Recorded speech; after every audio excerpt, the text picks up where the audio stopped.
Gareng niku pancen kathah saking dalu niku sebabe napa jenengan dipun wastani gareng tralala. Nggih menika namung anggenipun maringi tetenger saking tiyang sepuh tralala. Oh, enten tegese. Mboten wonten. Mboten enten. Ikut diapur men Pak. Sing penting berbeda karo kancane. Nggih leres garenge pancen akeh kok. Oh nggih nggih. Biak suket mawon metu garenge. Nggih leres. Iki sing sowan dalu niki gareng tralala. Gareng Pak. Iki dalem saking Kula saknika Wonogiri Pak iki. Wonogiri. Adirejo Pak iki. Piye jangan iki aja. Iya coba. Nggih. Katuran pinarak mangke Pak. Iya bener lho. Nggih, mati iku garek lurus ngono lho kaya. Saya sedar selamat. Matur sembah nuwun. Sing pakai pinarak. Nggih, siap. Surat mboten bisa serah. Sampun kaping kalih menika. Rumiyin ingkang nanggap niku Bu Wijiatin Tasakuran menika. Kene Pak Eko. Nggih. Niki mboten Jawa nek dalu niki berkah barokah Jawae luar biasa. Rata menika. Rata Ponorogo Blitar Madiun Jawa Sedaya. seantero Jawa niki Jawa sedaya. Nggih. Mboten ngijeni. Nggih.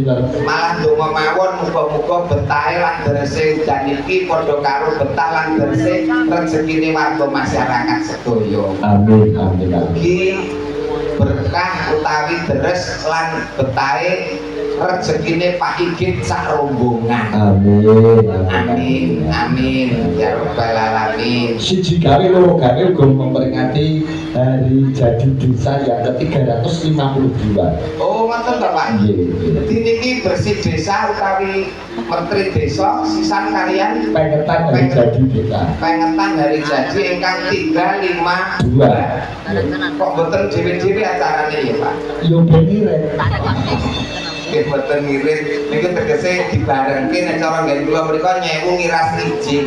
Nggih lah. Jadi dibarengke ucapan selamat hari jadi desa Seragi ingkang kaping 350 kalih. Nggih. Mugi-mugi desa Seragi semakin maju, Amin. semakin makmur, semakin sejahtera. Amin. Amin, amin ya Rabbal Atur alamin. dhumateng Mbah Lurah, Si Mbak Lurah, Mbah Kateni.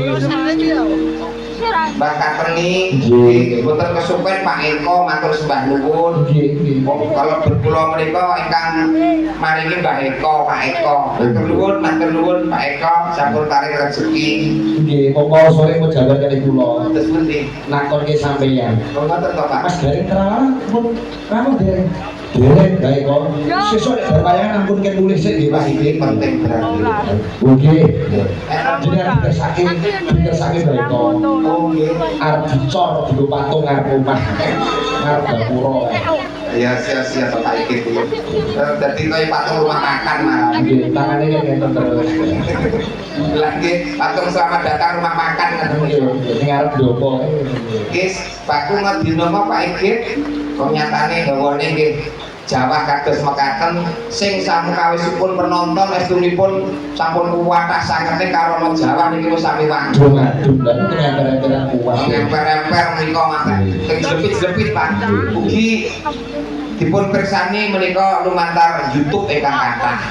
Kathah sangat jauh niku pamerane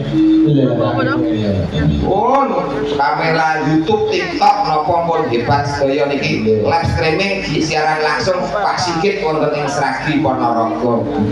Pinaringan ayom-ayom tentrem sedayanipun warga masyarakat tebih saking sedaya bodho pangencana caket kabagyan kamulyan manggi gesang kang sarwa keleresan nggih Pak Igit.